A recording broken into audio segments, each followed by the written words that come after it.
Hello Jain साथियों, कैसे हो आप सब। विशेषण आईएएस के यूट्यूब मंच पे आपका फिर से हार्दिक स्वागत है। जैसा कि आपको पता है, हम जो इकोनॉमी के विगत वर्षों के प्रश्न पत्र हैं यूपीएससी के, उनको हम हल कर रहे हैं। 2021 तक के जो प्रश्न थे उसको हम हल कर चुके हैं। आज हम सन 2022 वाले प्रश्नों को हल करेंगे। ठीक है, चलो इसी क्रम में देखते हैं वाला पहला प्रश्न क्या कह रहा है।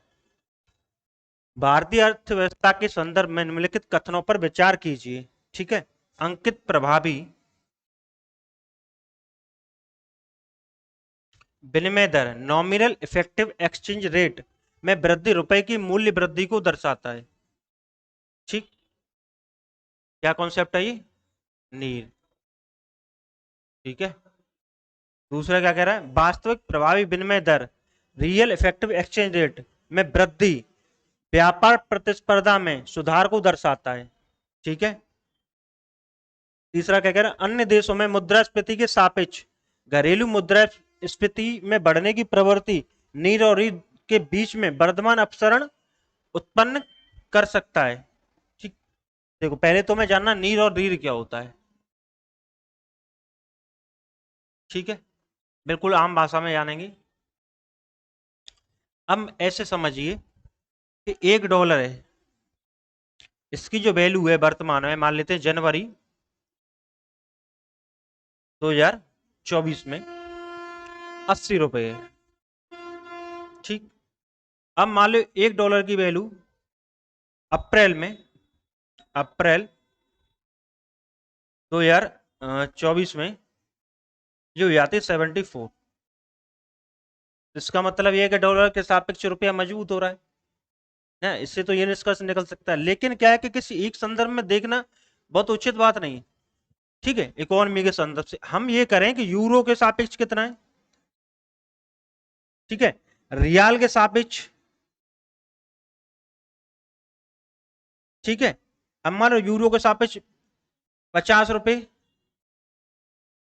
₹12, 50 रुपए। रियाल के सापेक्ष मान लो 30 रुपए है। ठीक है, और $1 के सापेक्ष मान लो 80 रुपए है। तो इस सारे की हम तीनों की अगर वैल्यू ले लें और उसका एक एवरेज निकाल लें, एक एवरेज उसका निकाल लें, तो ये क्या आ जाएगा, हमारा विनिमय दर आ जाएगी। कौन सी विनिमय दर आ जाएगी? Nominal effective exchange rate. ठीक है, क्या आ जाएगी? नॉमिनल इफेक्टिव एक्सचेंज रेट, ये आ जाएगी। ठीक है, अगला रीर क्या होता है? रीर, अब मानिए ऐसे समझिए, रीर में क्या होगा, थोड़ा इन्फ्लेशन को भी देखा जाता है। अब जैसे ऐसे समझिए, $1 में 500 ग्राम चाय आ रही है। कहां से? चीन से। चीन से ले रहा है तो 500 ग्राम आ रही है। $1 में 500 ग्राम चाय आ रही है भारत से। ठीक, अब ये मान के चलिए आप कि यहां पे मानसून फेल हो जाता है भारत में, मानसून फेल हो जाता है, ये मानसून खराब हो जाता है। तो ये $1 बराबर 500 ग्राम आ रही थी, अब $1 बराबर क्या आ रही है? 300 ग्राम मिल रही है। कितनी? 300 ग्राम। ठीक, क्योंकि यहाँ पे महंगाई बढ़ जाएगी, है ना। $1 बराबर कितनी मिल रही है? 300 ग्राम। तो ये क्या है, मान लो $1 80 रुपए का था, तो 80 रुपए में 300 ग्राम मिल रही है। पहले 80 रुपए में 500 ग्राम मिल रही थी। तो इसके सापेक्ष अगर हम देखें तो इसमें महंगाई को इंक्लूड करते हुए, ठीक है, महंगाई को इंक्लूड करते हुए जो मुद्रा की विनिमय दर निकाली जाती है उसको रीर कहते हैं। ठीक है, रियल इफेक्टिव एक्सचेंज रेट। ठीक है, अगला क्या कह रहा है, अन्य देशों में मुद्रास्फीति के सापेक्ष घरेलू मुद्रास्फीति में, अन्य देशों में, जैसे अन्य देशों में मुद्रास्फीति है, मान लो चीन में या यूएसए मुद्रास्फीति के सापेक्ष भारत में घरेलू मुद्रास्फीति में बढ़ने की प्रवृत्ति नीर और रीर के बीच में वर्तमान अपसरण उत्पन्न कर सकता है। ठीक है, क्या कर सकता है? वर्तमान अपसरण उत्पन्न कर सकता है। सही बात है भाई, कर सकता है। ठीक है, अगला क्या कह रहा है, वास्तविक प्रभावी विनिमय दर में वृद्धि व्यापार प्रतिस्पर्धा में सुधार को दर्शाती है। रीढ़ में वृद्धि, अगर रीढ़ बढ़ता है तो व्यापार प्रतिस्पर्धा बढ़ेगी, ये कह रहा है। ऐसा जरूरी नहीं है कि व्यापार प्रतिस्पर्धा बढ़े, मान लो ऋण बढ़ रहा है तो व्यापार प्रतिस्पर्धा बढ़ेगी, ऐसा जरूरी नहीं है। ठीक है, ये कि मान लो अगर ऋण बढ़ रहा है तो रुपया मजबूत होने के भी संकेत हो सकते हैं। ठीक है, तो दूसरा वाला गलत हो जाएगा, पहला और तीसरा सही है। क्या हो जाएगा इसका? सी हो जाएगा। चलिए, ये क्या कह रहा है? भारतीय अर्थव्यवस्था के संदर्भ में निम्नलिखित कथनों पर विचार कीजिए। यदि मुद्रास्फीति अत्यधिक है, ठीक है, यार लो महंगाई ज्यादा हो रही है, मुद्रास्फीति ज्यादा हो रही है, तो भारतीय रिजर्व बैंक संभावित रूप से सरकारी प्रतिभूतियों को खरीद सकता है। ठीक है, देखिए, यदि रुपए का तेजी से मूल्य ह्रास हो रहा है तो आरबीआई बाजार में डॉलरों का संभावित रूप से विक्रय कर सकता है। ठीक है भाई, डॉलर बेच रहा है इसमें, जी से खरीद रहा है। ठीक है, यदि यूएसए या यूरोपीय संघ में ब्याज दरें गिरती हैं, ब्याज दरें गिर रही हैं, तो इससे संभावित रूप से आरबीआई के डॉलरों की खरीद प्रेरित हो सकती है। ठीक है, देखो इसमें तीन कंसेप्ट मिला के इसने पूछे। जैसे मान लो इन्फ्लेशन ज्यादा है, इन्फ्लेशन ज्यादा है, तो आरबीआई के संदर्भ में क्या इन्फ्लेशन ज्यादा का क्या मतलब है? महंगाई कब बढ़ी है? डिमांड ज्यादा होगी। जो डिमांड बढ़ रही है, चीजें कम है तो महंगाई बढ़ जाएगी। डिमांड क्यों बढ़ रही है? मनी सप्लाई ज्यादा है मार्केट में, मुद्रा की आपूर्ति ज्यादा है, मनी सप्लाई ज्यादा है। तो मनी सप्लाई ज्यादा है, इसको कम करना है, इसको कम करना है। तो आरबीआई क्या करती है कि गवर्नमेंट सिक्योरिटी को मार्केट में बेच देगी, मार्केट में बेच देगी। जो गवर्नमेंट सिक्योरिटी लोग खरीद लेंगे तो मुद्रा है उनके पास, वो क्या आरबीआई के पास पहुंच जाएगी। ठीक है, उसके पास पहुंच जाए आरबीआई के पास, तो उनने क्या एक कागज ले लिया, गवर्नमेंट सिक्योरिटी ले ली, मुद्रा के आरबीआई के पास पहुंच गई या केंद्र सरकार के पास पहुंच गई अगर उसने गवर्नमेंट सिक्योरिटी जारी की है तो। ठीक है, तो इससे क्या होगा कि मार्केट में मुद्रा की आपूर्ति थी उसको थोड़ा सा संतुलित कर सकते हैं, और इससे क्या महंगाई कम होगी। तो अगर आरबीआई गवर्नमेंट सिक्योरिटी बेच रहा है ना, अगर आरबीआई गवर्नमेंट सिक्योरिटी बेच रहा है, क्यों बेच रहा है? क्योंकि महंगाई को कंट्रोल करने के लिए, मुद्रा आपूर्ति को कम करने के लिए। अगर वो खरीद रहा है इसका मतलब क्या है? पैसे दे रहा है मार्केट में, पैसे सप्लाई करना चाहता है। तो पहला क्या कह रहा है? यदि मुद्रास्फीति अत्यधिक है, महंगाई ज्यादा है, तो आरबीआई संभावित रूप से सरकारी प्रतिभूतियों खरीद सकता है। खरीदेगा तो मनी सप्लाई ज्यादा हो जाएगी ना, वो बेचेगा, बेचेगा, लोग उसको पैसे देंगे। तो ये पहला वाला गलत हो जाएगा आपका। देखिए, पहला ही गलत हो जाएगा, उससे ही निकल आएगा आपका, उससे निकल आया है। बस आपको एक कंसेप्ट क्लियर होना चाहिए, बस आपको ये पता होना चाहिए, ये वाला कंसेप्ट कि मनी सप्लाई को कैसे कंट्रोल करती है। यदि रुपए का तेजी से मूल्य ह्रास हो रहा है, ठीक है, रुपए का मूल्य ह्रास हो रहा है, ठीक है, मान लो $1 बराबर 80 रुपए था, अब $1 बराबर 90 रुपए हो गया। ये कह रहा है मूल्य ह्रास हो रहा है, तो आरबीआई बाजार में डॉलरों का संभावित रूप से विक्रय कर सकती है। तो क्या करेगी? डॉलरों को इंजेक्ट करेगी, जिससे क्या डॉलर के सापेक्ष रुपया मजबूत हो जाए। ये बात सही है। यदि यूएसए द्वारा यूरोपीय संघ में ब्याज दरें, मतलब यूएस फेडरल बैंक है, जो यूएस फेडरल बैंक है, उसने क्या ब्याज दरें, ये क्या कर, उसने ब्याज दरें कम कर दी, फेडेक्स इसको बोला जाता है। अब ब्याज दरें कम कर दी, उससे संभावित रूप से आरबीआई की डॉलर की खरीद प्रेरित हो सकती है। उसके ब्याज दर कम कर देगा तो लोग, लोन सस्ता हो जाएगा, अगर आरबीआई लोन लेगी तो वह खरीद सकती है आसानी से। ये भी सही है, ये भी सही है। ये वाला गलत हो सकता है, वो क्या करेगा? खरीदेगा नहीं, बेचेगा, बेचेगा ना मार्केट में। चलिए, इन्फ्लेशन इंडेक्स बॉन्ड के बारे में पूछा है। इन्फ्लेशन इंडेक्स बॉन्ड, ये क्या लाभ है? लाभ पूछ रहा है। ठीक, अब मान लीजिए ये है क्या, जैसे मान लिया आपने कोई बॉन्ड खरीदा, ठीक, अब ये बॉन्ड खरीदा आपने एट द रेट 5% की ब्याज दर आपको मिलेगी, मान लेते हैं, ठीक है, और महंगाई मान लो 6% बढ़ गई, तो आपको इससे फायदा होगा कि नुकसान होगा? इसमें तो ज्यादा फायदा दिख नहीं रहा, मतलब महंगाई 6% बढ़ रही है। अगर मैं ये कह दूंगा आपसे कि आपको जो बॉन्ड में दे रहा हूं उससे क्या है कि महंगाई से आपको राहत मिलेगी, ऐसा नहीं होगा महंगाई 8% बढ़ जाए और आपकी इंटरेस्ट रेट है वो 4% ही रहे, तो ऐसा नहीं होगा। इससे क्या है, ये लाभ होगा, सरकार इन्फ्लेशन इंडेक्स बॉन्ड के रूप में अपने ऋण ग्रहण पर कूपन दरों को कम कर सकती है। अच्छा, और क्या कह रहा है? इन्फ्लेशन इंडेक्स बॉन्ड निवेशकों को मुद्रास्फीति के बारे में अनिश्चितता से सुरक्षित करता है। ये बात बिल्कुल सही है भाई, बिल्कुल सही बात है ये। अगला क्या कह रहा है, इन्फ्लेशन इंडेक्स बॉन्ड पर प्राप्त ब्याज और साथ ही साथ पूंजीगत लाभ कर योग्य नहीं है। भाई ऐसा बिल्कुल नहीं है, इस पे तो टैक्स लगेगा ही लगेगा। ठीक है, देखिए इन्फ्लेशन इंडेक्स बॉन्ड को बजट 2013 में लाया गया था इसको, और इसको गवर्नमेंट सिक्योरिटी जीसैक जिसको बोलते हैं, सरकारी प्रतिभूति जीसैक के रूप में वर्गीकृत किया गया है इसको। ठीक है, अब देखिए, अब मैं आपको ये बताऊं, आपको इसके पहले के बारे में जानकारी, आपको ये पता है कि दूसरा वाला तीसरा इसका गलत है, तो इससे ही आंसर निकाल सकते हो आप सीधा। देखिए इसमें इसमें आपको जरूरी नहीं है कि सारी जानकारी हो, बस आपके पास जो जानकारी है उसका यूज आप कैसे कर पा रहे हो, ये बहुत महत्वपूर्ण है। अब देखिए सारी चीज जानने की जरूरत नहीं, केवल आपको इतना पता होनी चाहिए गलत है, भाई कर तो लगेगा आप लाभ कमा रहे हो तो, है ना।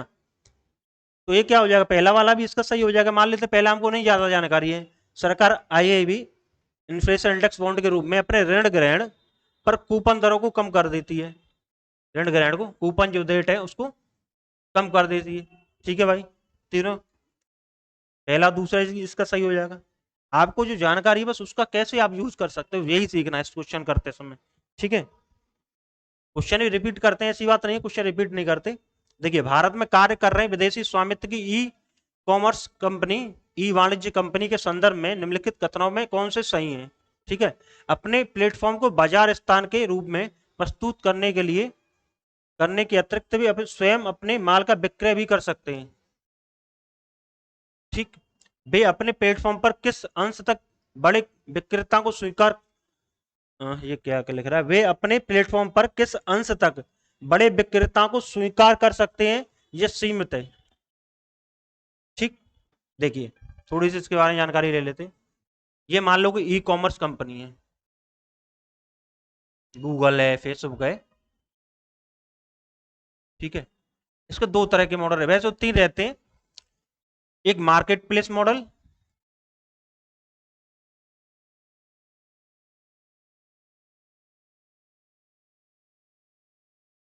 देखिए मार्केट प्लेस मॉडल, ये होता है इन्वेंट्री, इन्वेंट्री मॉडल। ठीक, एक होता है हाइब्रिड, दोनों का मिला जुला। ठीक है, इन्वेंट्री,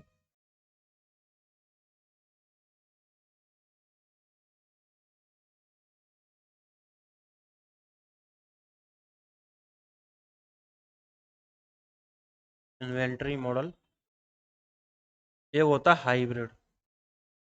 ठीक, हाइब्रिड में क्या दोनों का ही मिला हुआ रूप होता है। देखिए मार्केट प्लेस में क्या होता है, जो मार्केट प्लेस मॉडल है उसको मॉडल बोलते हैं, इसके तहत कोई भी ई कॉमर्स कंपनी अपने उत्पाद नहीं बेचेगी, वो क्या करेगी इस मॉडल के तहत, क्रेता और विक्रेता के बीच एक डिजिटल मंच के रूप में काम करेगी।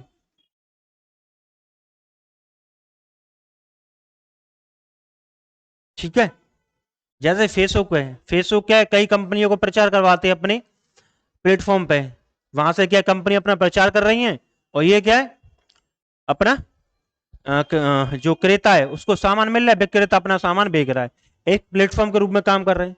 इन्वेंट्री मॉडल में क्या होता है, ये स्वयं अपना सामान बेचने लगती हैं ई कॉमर्स कंपनी, स्वयं वस्तु स्वयं वस्तु व सेवाओं का विक्रय करने लगती हैं।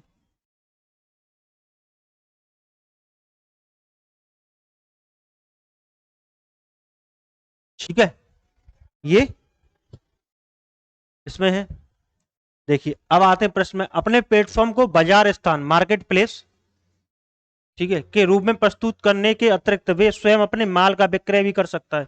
देखिए क्या मार्केट प्लेस में क्या है, क्रेता विक्रेता के डिजिटल मंच के रूप में काम करेगा, तो पहला वाला गलत हो जाएगा। वे अपने प्लेटफॉर्म पर किस अंश तक बड़े विक्रेता को स्वीकार कर सकते हैं या सीमित है, ऐसा नहीं है, ये सीमित नहीं है भाई, ये गलत बात है। क्या हो जाएगा, केवल डी हो जाएगा इसका। ठीक है, चलिए निम्नलिखित में कौन से कार्यकलाप अर्थव्यवस्था वास्तविक क्षेत्र का निर्माण करते हैं। वास्तविक क्षेत्र, रियल सेक्टर, जो आपको आंखों से दिख रहा है, जिसको महसूस कर रहे हो।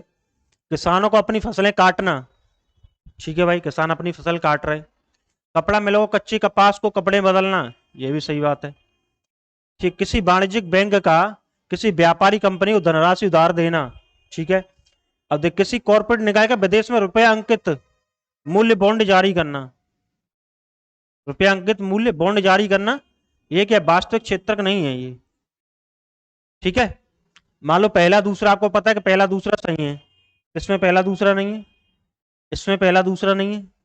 ठीक है, चौथा आपको मान लो गलत है, केवल आपको एक क्वेश्चन पता है कि ये वाला ऑप्शन गलत है चौथा, केवल उसी से आपका पूरा आंसर निकल आएगा। किसी वाणिज्यिक बैंक का किसी व्यापारी कंपनी को धनराशि उधार देना क्या है, रियल सेक्टर है, कुछ ना कुछ काम होते दिख रहा है ना आपको, रियल सेक्टर है ना। किसान अपनी फसलें काट रहा है, तो क्या हो जाएगा इसका आंसर, क्या बचा भाई, क्या बच रहा है, केवल ए बचेगा। इसका आंसर क्या हो जाएगा, ए हो जाएगा। देखिए केवल एक ऑप्शन आप पकड़ लीजिए, इसमें से आपने ये पकड़ लिया, ठीक है, या आपको तीसरा तीसरा पकड़ लिया आपने, धनराशि उधार दे रहा है, धनराशि उधार दे रहा है, वो काम तो नहीं कर रहा ना अभी। मान लो ये पकड़ लिया कि इन दोनों में से एक गलत है, तीसरा भी आप पकड़ लेते तब भी क्या आपका आंसर निकल आता। देखिए, ठीक है, चलिए। भारत के संदर्भ में हाल ही में जनसंचार माध्यमों में अक्सर चर्चित अप्रत्यक्ष अंतरण को निम्नलिखित में से कौन सी एक स्थिति सर्वोत्तम रूप से प्रतिबिंबित करती है, प्रतिबिंबित। अब देखिए पहले इसको समझते हैं। अब मान लो कोई कंपनी है, गूगल है, ठीक है, ये क्या है, यूएसए में रजिस्टर्ड है, मान लेते हैं। अब ये क्या है, भारत में भी सेवा दे रही है, भारत में सेवा दे रही हैं। अब यहां से मान लो ये लाभ कमा रही हैं, उस लाभ को यहाँ पे अंतरण कर रही हैं, यहाँ पे पहुंचा रही है, तो क्या अप्रत्यक्ष अंतरण, ठीक, अप्रत्यक्ष अंतरण जिसको बोला जाएगा। ठीक है,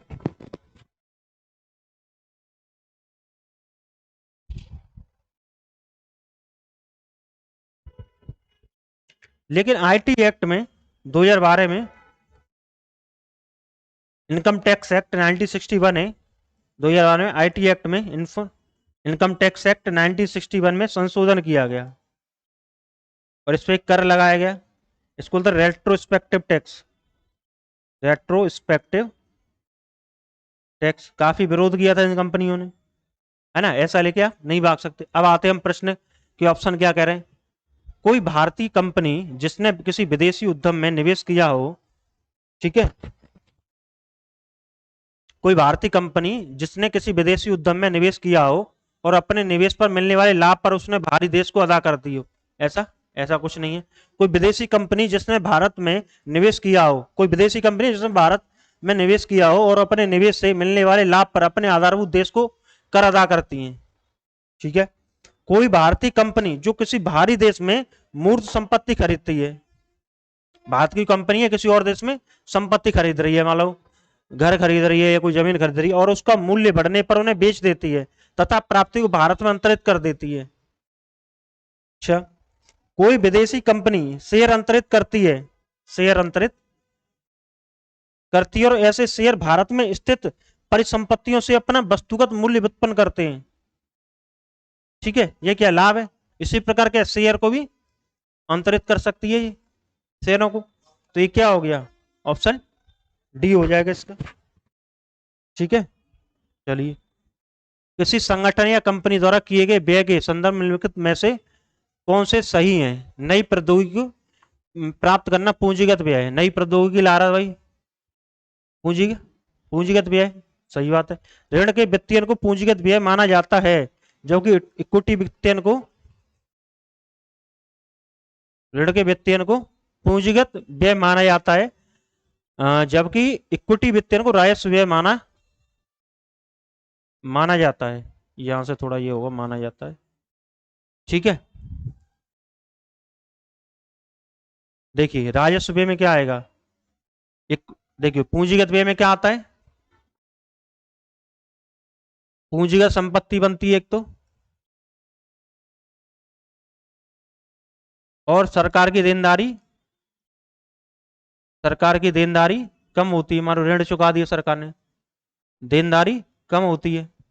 अब ये क्या कर, राजस्व व्यय इक्विटी वित्तीयन कर रहे हैं, इक्विटी का वित्तीयन कर रहे हैं, राजस्व व्यय में आएगा। ये ऐसा बोले, ऋण वित्तीयन को पूंजीगत व्यय माना जाता है, ऋण वित्तीयन को। ये वाला तो सही है भाई, पर दूसरा गलत है, क्योंकि राजस्व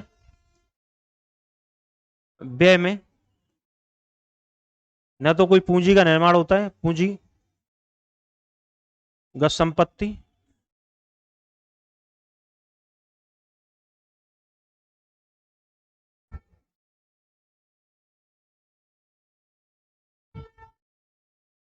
पूंजीगत संपत्ति का निर्माण भी होता, और न ही सरकार की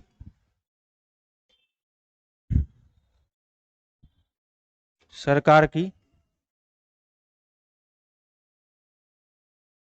देनदारी कम होती।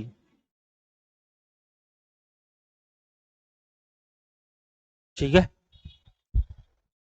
क्या बचेगा इसमें, ऑप्शन ये दूसरा वाला गलत है इसका। ठीक है, चलिए, भारतीय अर्थव्यवस्था के संदर्भ में निम्नलिखित कथनों पर विचार कीजिए। घरेलू वित्तीय बचत का एक भाग सरकारी ऋण ग्रहण के लिए जाता है। ठीक है, जो मान लो लोग बचा रहे, भारत की जनता है अपनी जो बचत कर रही है, उसका एक हिस्सा सरकार ऋण ग्रहण के लिए जाता है। सरकार क्या उधार ले रही है उनसे, बॉन्ड जारी करके, सिक्योरिटी जारी करके, है ना, सिक्योरिटी जारी कर दी गवर्नमेंट सिक्योरिटी, भाई ये लीजिए गवर्नमेंट सिक्योरिटी, और जब इसका मेच्योरिटी पीरियड हो जाए कुछ, मैं आपको इस पर ज्यादा दूंगा, मतलब 100 रुपए की सिक्योरिटी तो 110 रुपए दूंगा, ऐसे करके ऐसे उधार ले सकती है वो। ऐसे थोड़ी दे देंगे, सरकार बोल दे मोदी जी कल गए, हाँ भाई हमें जो जरूरत है कर्ज की सब दे जाओ, डाल जाओ, ऐसा नहीं होता ना, हर चीज की प्रोसेस है। नीलामी में बाजार संबंधित दरों पर जारी दिनांकित डेटेड सिक्योरिटी आंतरिक ऋण का बड़ा घटक है। ठीक है, ये कह रहे हैं कि घरेलू वित्तीय बचत का एक भाग सरकारी ऋण के लिए जाता है, ये बात ठीक है, लेकिन ये बोले आंतरिक ऋण में सबसे ज्यादा जो डेटेड सिक्योरिटी है उससे आता है।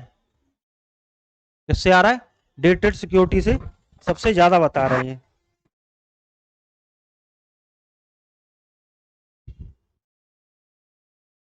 ठीक है,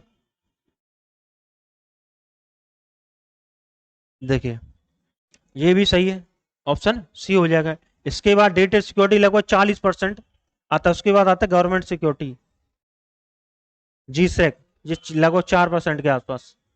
ठीक है, और कौन कौन से स्रोत हैं, उधारी के स्रोत कौन कौन से हैं, और इससे मैं पिछली क्लास में आपको बता चुका हूं, इससे पहले भी क्वेश्चन आया हुआ है। तो उधारी के स्रोत क्या है आंतरिक स्तर पर,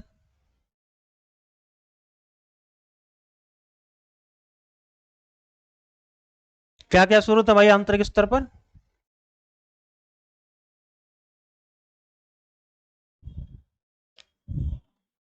गवर्नमेंट सिक्योरिटी और dated security.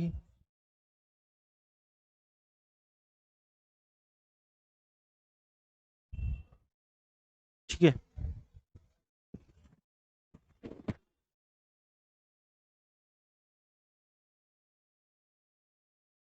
US federal reserve की सख्त मुद्रा नीति पलायन की ओर ले जा सकती है। यूएस फेडरल रिजर्व की सख्त मौद्रिक नीति, सख्त का मतलब उसने अपनी जो इंटरेस्ट रेट है वो बढ़ा दी है, पलायन की ओर ले जा सकती है। ठीक, पूंजी पलायन वर्तमान विदेशी वाणिज्यिक ऋण ग्रहण एक्सटर्नल कॉमर्शियल बोरोइंग की ब्याज लागत को बढ़ा सकता है। ठीक है, घरेलू मुद्रा का अवमूल्यन ECU से संबंध मुद्रा जोखिम है, घरेलू मुद्रा का अवमूल्यन। देखिए यहां पे क्या होगा, देखिए मान लो यूएस है, इसकी फेडरल बैंक है, इसने क्या किया, अपनी जो ब्याज दर है वो क्या बढ़ा दी, ब्याज दर बढ़ा देगा तो क्या मनी सप्लाई, मुद्रा की आपूर्ति क्या हो जाएगी, मुद्रा की आपूर्ति कम, मुद्रा की आपूर्ति कम हो गई, मुद्रा की आपूर्ति कम हो गई, लोगों के पास पैसा कम है, तो ऐसे में क्या होगा कि जो बॉन्ड है, बॉन्ड मान लेते हैं, बॉन्ड, बॉन्ड के प्राइस क्या हो जाएंगे, हो जाएंगे कम, बॉन्ड की, ऐसे समझिए,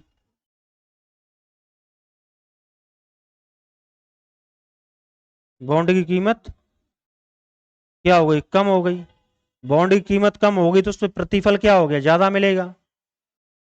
भाई ये इसका उल्टा था, पिछली क्लास में मैंने बताया था, बॉन्ड यील्ड में, बॉन्ड के प्राइस में इनवर्स रिलेशन है, ये जितना कम होगा प्रतिफल उतना ज्यादा होगा। अब यहाँ इनको प्रतिफल ज्यादा मिल रहा है, क्यों, क्योंकि बॉन्ड सस्ते हो, लोगों के पास पैसे नहीं है, तो ये क्या यहाँ से पलायन करेंगे, पलायन तो करेंगे भाई, ये बात बिल्कुल सत्य है। ठीक, दूसरा कह रहा है, अब इसमें मान लो जो पहला नहीं है जिसमें, वो क्या हो जाएगा, कट जाएगा। हालांकि इस प्रश्न को यूपीएससी ने डिलीट कर दिया था, यूपीएससी द्वारा डिलीट कर दिया गया था ये है, तो इसका आंसर एग्जैक्ट कोई बता नहीं सकता है, लेकिन हमको कंसेप्ट समझना था कि इससे क्या फर्क पड़ेगा, यूएस फेडरल बैंक ने इसको कम कर दिया। तो मान लो घरेलू मुद्रा का अवमूल्यन कर दें, अब मान लो हमने घरेलू मुद्रा पहले हमारी 80 रुपए बराबर $1 थी, हमने कर दी 90 रुपए, अब हमने उनसे लोन लिया एक्सटर्नल कमर्शियल बोरोइंग, अब उनको चुकाना पड़ेगा तो वो ज्यादा चुकाएंगे, तो ये क्या जोखिम है, ठीक है सही बात है। ये क्वेश्चन को डिलीट कर दिया था यूपीएससी ने, है ना, इसलिए हम इसको ज्यादा नहीं देखें, बस इसके जो कंसेप्ट थे उसको हम देखेंगे। ओके चलिए, निम्नलिखित राज्यों पर विचार कीजिए, आंध्र प्रदेश, केरल, हिमाचल प्रदेश और त्रिपुरा, जो त्रिपुरा है, उपयुक्त में से कितने आमतौर पर चाय, आमतौर पर पूछा, इसने ये नहीं पूछा इसमें सबसे ज्यादा कौन है या मुख्य कौन है, ऐसा नहीं है, आमतौर पर चाय उत्पादक राज्य के रूप में माने जाते हैं। देखिए चाय की, अगर आपको ये पता है चाय के लिए कैसी सोइल चाहिए या रेनफॉल कितना चाहिए, है ना, कैसा क्लाइमेटिक कंडीशन चाहिए, तो आप इस क्वेश्चन को बना ले जाते हैं। जैसे हिमाचल प्रदेश है, ठीक है, केरला है, आंध्र प्रदेश है, ठीक है, और ये त्रिपुरा है, इस चारों में ही चाय की खेती की जा सकती है, पहली बात, चाय उत्पादक राज्य। और कौन कौन इनके अलावा, इसके अलावा कौन है, असम, वेस्ट बंगाल, तमिलनाडु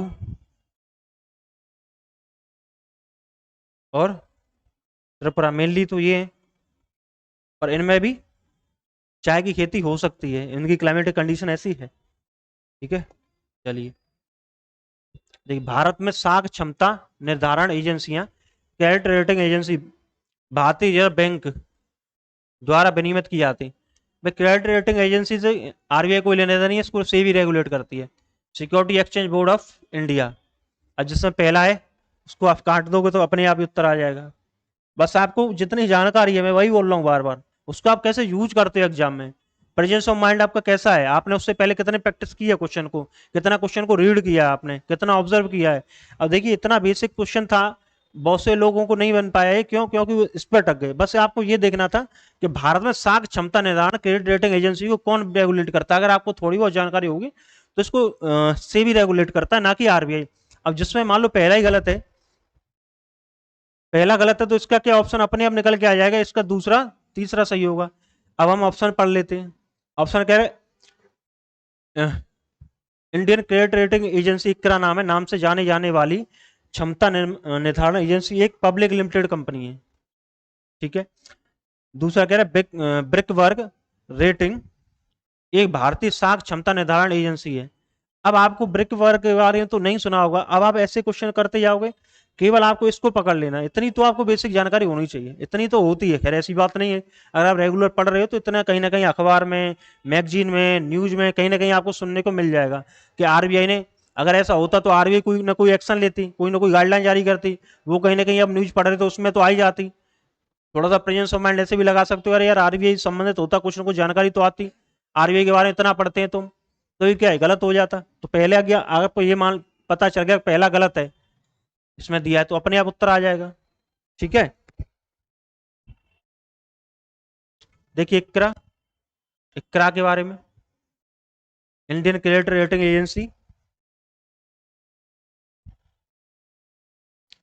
पूरा नाम क्या है, इंडियन क्रेडिट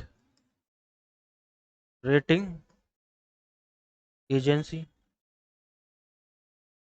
1991 में बनी है ये, 2007 में बॉम्बे स्टॉक एक्सचेंज और नेशनल स्टॉक एक्सचेंज तहत ये लिस्टिंग इसकी हुई है। ठीक है,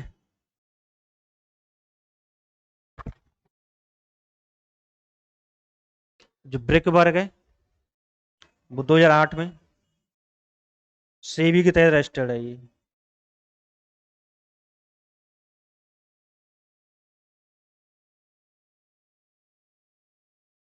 ठीक है, चलिए, बैंक बोर्ड ब्यूरो के बारे में पूछा है, इससे पहले भी क्वेश्चन पूछ चुके हैं ये, है ना, पिछले आप देखोगे 2019 में भी शायद इससे क्वेश्चन पूछा है बैंक बोर्ड ब्यूरो के बारे में।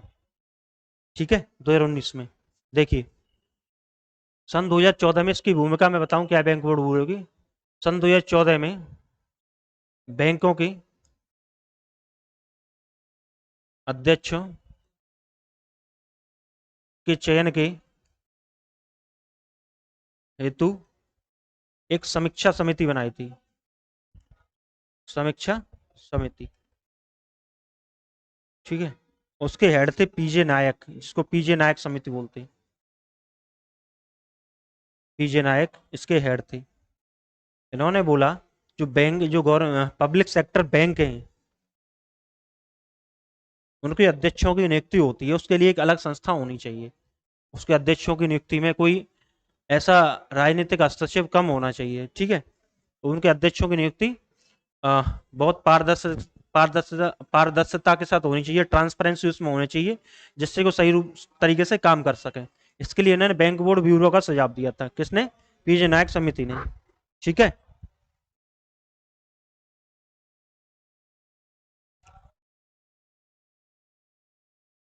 पहली बात तो ये हो गई। अब देखिए, अब हाल ही में क्या हुआ है, अभी बजट 2023 में एक एफएसआईबी, ये क्या करती है, केवल पब्लिक सेक्टर बैंक के अध्यक्षों का चयन करती है। अब क्या है, एक एफएसआईबी गठन किया गया है, एफएसआईबी, फाइनेंशियल सर्विसेज इंस्टीट्यूशन ब्यूरो।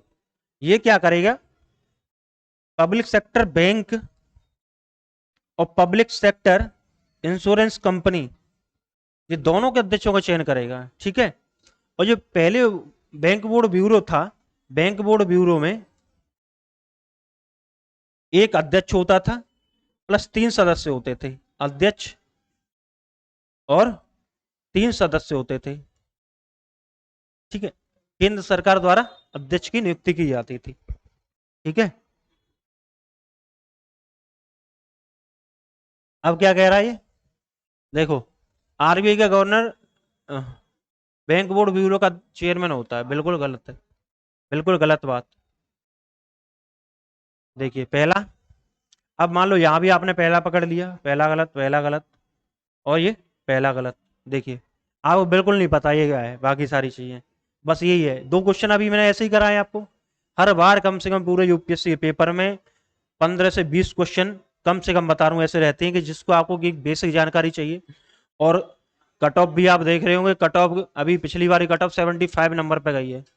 अगर आप ऐसे बेसिक क्वेश्चनों को आप कर ले जाओगे थोड़ी थोड़ी जानकारी से ही, तो करीब 40 से 45 नंबर तो आपके ऐसे ही हो जाएंगे, है ना।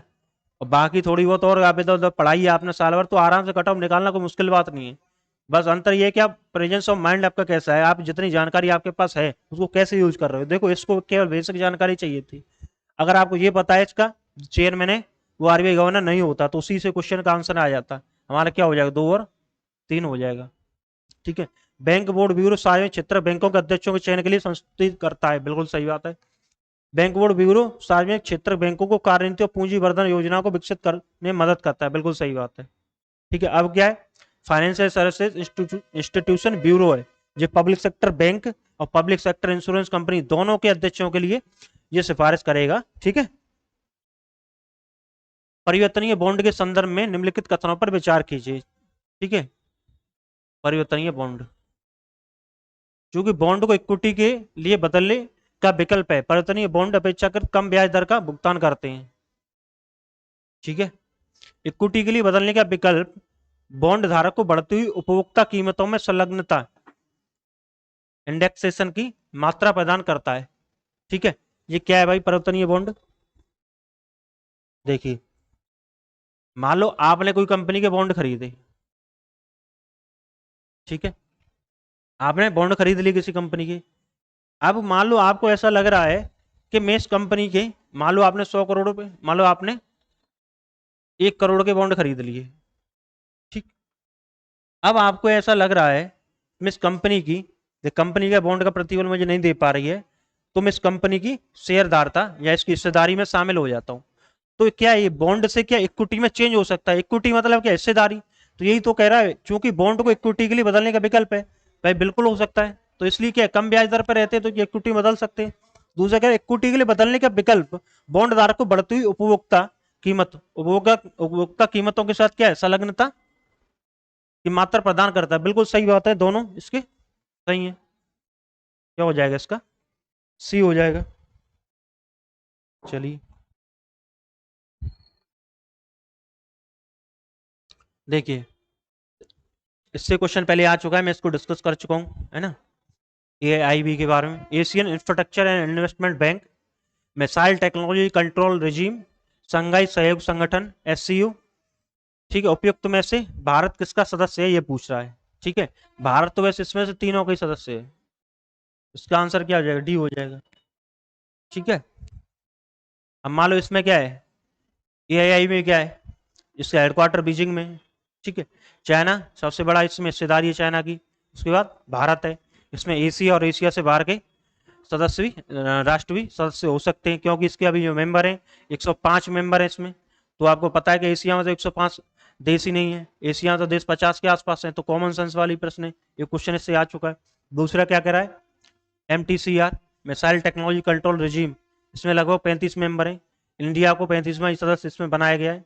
इसमें क्या है कि रासायनिक, जैविक और परमाणु हथियारों के अप्रसार को रोकने के लिए संधि है ना, और उसकी तकनीक के आदान प्रदान के लिए संधि, मिसाइल टेक्नोलॉजी कंट्रोल रिजीम। ठीक है। इसमें क्या है, 35 सदस्य। ठीक है। इसमें ये लिमिट रखी गई है कि आप 300 किलोमीटर, मान लो कोई मिसाइल या तकनीक देते हो, तो 300 किलोमीटर से ज्यादा उसकी रेंज नहीं होनी चाहिए, और पेलोड ले जाने की क्षमता 500 किलोग्राम से ज्यादा नहीं होनी चाहिए पेलोड।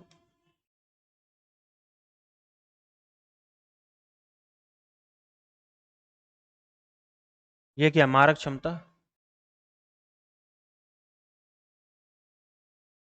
संघाई सहयोग संगठन, इसका भारत 2017 में इसका सदस्य बना था, भारत और पाकिस्तान दोनों इसके सदस्य।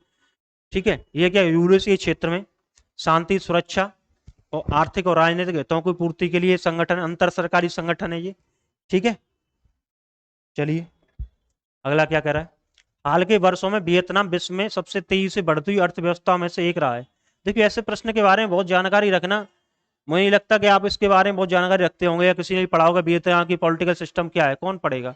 बस हमको इतनी आइडिया है कि वियतनाम का जो पॉलिटिकल सिस्टम है, वहाँ कम्युनिस्ट पार्टी की सरकार है। ठीक है। वहाँ कम्युनिस्ट पार्टी की सरकार होगी, वहाँ ज्यादातर एक दलीय शासन होता है, बहुदलीय शासन तो नहीं होता। ज्यादा से ज्यादा होंगे तो 2 दल होंगे, बहुदल नहीं होंगे कम्युनिस्ट सरकार में। जहां भी आप देख लो, चाइना देख लो, है ना, तो क्या है, एक ही पार्टी, ज्यादा एक पार्टी है, 2 पार्टी रहेंगी, उससे ज्यादा पार्टी होती नहीं है। कम्युनिस्ट सरकार यहाँ पे होंगी। हाल के वर्षों में वियतनाम विश्व में सबसे तेजी से बढ़ती हुई अर्थव्यवस्था में से एक रहा है। भाई कोरोना के बाद IMF ने भी बताया था कि वियतनाम की इकोनॉमी काफी अच्छी गति से आगे बढ़ रही है, ये बात सही है। वियतनाम का नेतृत्व बहुदलीय राजनीतिक प्रणाली के द्वारा होता है। बहुदलीय नहीं है भैया, वहाँ एक दलीय है। वहाँ सीपीआई की सरकार है, कम्युनिस्ट पार्टी की सरकार है, कम्युनिस्ट सरकार है वहाँ।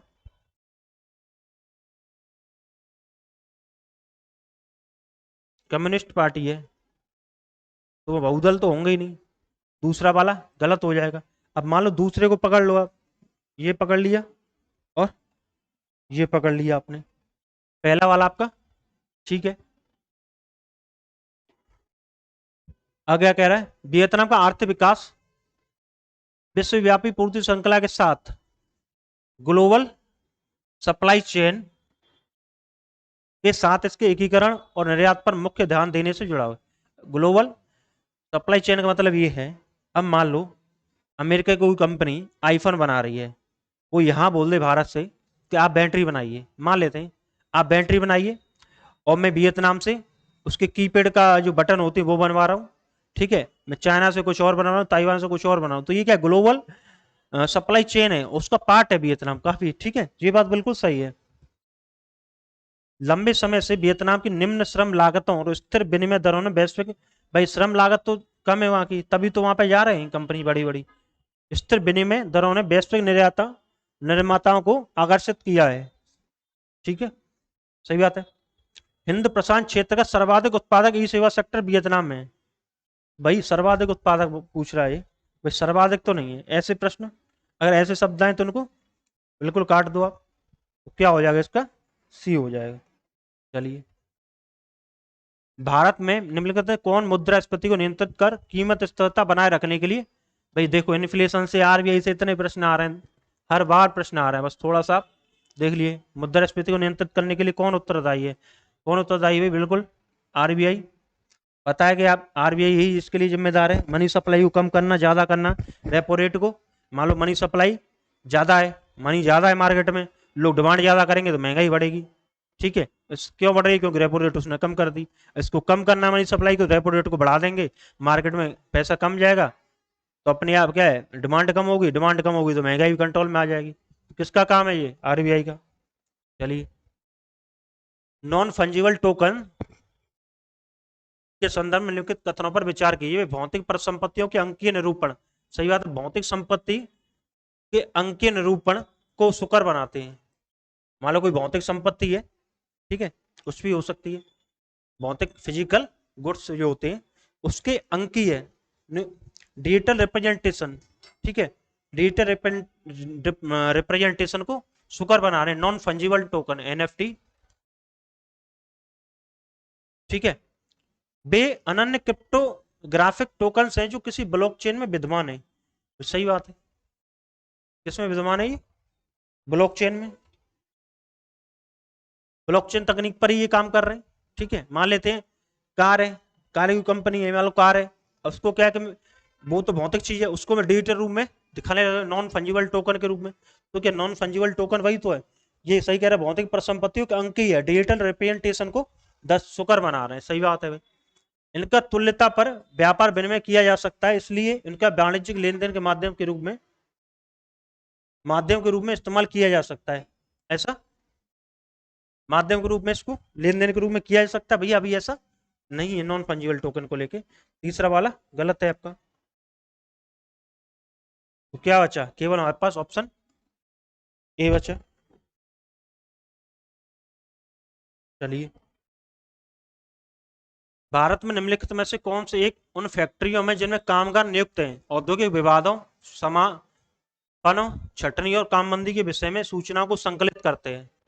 देखिए, फैक्ट्रियां जिनमें कामगार नियुक्त हैं, कामगार नियुक्त है तो कौन करेगा भाई, लेबर संबंधित कौन है, लेबर ब्यूरो करेगा, सीधी सी बात है। कौन करेगा, लेबर ब्यूरो करेगा। इसकी कब स्थापना हुई है लेबर ब्यूरो की, 1946 में, श्रम और रोजगार मंत्रालय के तहत,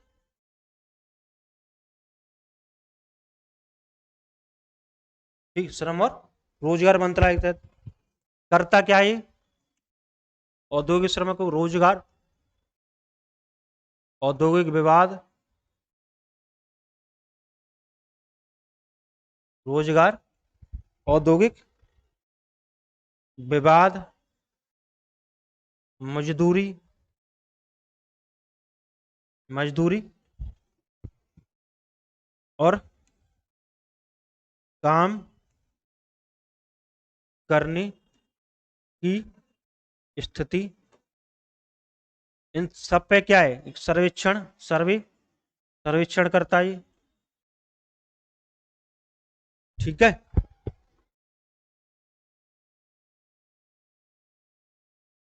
चलिए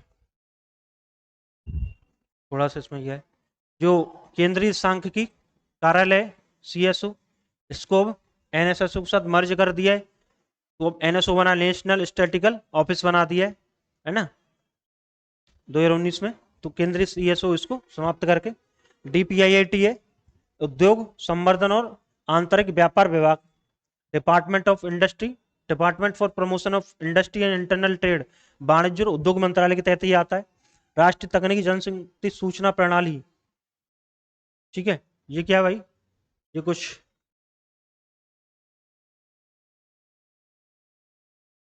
जनशक्ति सूचना, राष्ट्रीय तकनीकी और जनशक्ति सूचना प्रणाली, तकनीक संबंधी सूचना को विकसित करने के लिए ये कोल कंट्रोल ऑर्गेनाइजेशन सीसीओ, कोयला नियंत्रक संगठन की क्या भूमिका है। देखिए ऐसे क्वेश्चन हर बार आपको मिलेंगे। सीसीओ भारत सरकार में कोयला सांख्यिकी का एक प्रमुख स्रोत है, सही बात है भाई। ये बंद कोयला लिग्नाइट खंड के विकास की प्रगति का मॉनिटर करता है। बंद कोयला लिग्नाइट खंड, लिग्नाइट खंड, ये कोयला युक्त क्षेत्रों के अधिग्रहण के संबंध में सरकारी अधिसूचना के प्रति किसी आपत्ति का अनुश्रवण करता है। क्या अपीलीय ट्रिब्यूनल, क्या अपीलीय प्राधिकरण का काम करता है क्या ये, यही तो कह रहा है इसमें। यह सुनिश्चित करता है कि कोयला खनन कंपनियां बेहद समय में अंतिम उपभोक्ताओं को कोयला वितरण करें। ये सुनिश्चित करेगा कि कितना कोयला किसको देना है। ऐसा ऐसा नहीं है चौथा वाला इसका, सही नहीं है। क्या हो गया इसका चौथा जिसमें है वो वाला गलत कर दो। ठीक है, बाकी सारे मान लो ये भी करता है, ये भी करता है, ये भी करता है। कोयला की सांख्यिकी लिग्नाइट करने के विकास की प्रगति की मॉनिटरिंग भी करता है, रेगुलेट भी करता है खनन को। ये क्या करता है, खनन को विनियमन भी करता है। विवादों के लिए, विवाद हेतु, संबंधित विवाद हेतु अपीलीय प्राधिकरण का काम भी करता है। ठीक है, ये कोयला क्षेत्रों का अधिग्रहण संबंध में सरकारी अधिसूचना के प्रति ये हो गया। ये कि एक सांख्यिकी का काम भी कर रहा है, सांख्यिकी, सांख्यिकी संकलन कोयला से संबंधित। क्या हो जाएगा, ऑप्शन ए हो जाएगा। चलिए, भारत में चाय बोर्ड के संदर्भ में निम्नलिखित कथनों पर विचार कीजिए। चाय बोर्ड एक संवैधानिक, सांविधिक है, सॉरी सांविधिक निकाय है। ठीक है, ये कृषि एवं किसान कल्याण मंत्रालय से संलग्न नियामक निकाय है। ठीक है, चाय बोर्ड का प्रधान कार्यालय बेंगलुरु में स्थित है। चाय बोर्ड का प्रधान कार्यालय कहाँ पे, कोलकाता में, बेंगलुरु में नहीं है, ये कोलकाता में है। ठीक है, कॉफी का कहाँ है, तंबाकू का कहाँ है, ये भी आप थोड़ा देख लेना, है ना। तो ये तीसरा जिसमें है वो सारे गलत हो जाएंगे। ठीक है, ये एक सांविधिक निकाय, यह सही है। अगला क्या है, इस बोर्ड के दुबई और मॉस्को में विदेशी कार्यालय हैं। अब मुझे इसके बारे में नहीं पता, दुबई में है कि मॉस्को में है कि हैम्बर्ग में है, कहाँ कहाँ है, इसके बारे में मुझे नहीं पता है। ठीक है, मुझे ये पता है कि एक सांविधिक निकाय है। ठीक, पहला पता है मुझे, मुझे इसके बारे में पता नहीं है। मुझे ये पता था कि इसका जो कार्यालय है वो कोलकाता में, बेंगलुरु में नहीं है। तो क्या हो जाए इसका, डी हो जाएगा। ठीक है, दूसरा आपको चाय बोर्ड के बारे में, ये वाणिज्य और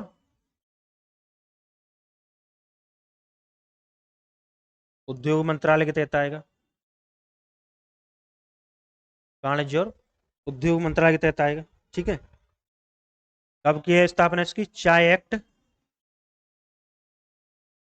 1900 53 के तहत स्थापना इसकी की गई है। ठीक है, चलिए ठीक है, आज के लिए इतना ही। अब इसमें हमने सन 2013 से लेकर 22 तक के प्रश्न हम कर चुके इकोनॉमी सेक्शन के, और एक वीडियो हमारी 2023 के प्रश्नों के लिए और है। ठीक है, इसी प्रकार चैनल को सब्सक्राइब करते रहें, लाइक करते रहें, शेयर करते रहें, और कोई क्वेरी हो तो कमेंट आप जरूर करें। किसी भी प्रकार की क्वेरी हो, किसी भी सब्जेक्ट से रिलेटेड, हम कोई ना कोई समाधान आपकी करने की जरूर कोशिश करेंगे। बहुत बहुत धन्यवाद आपका।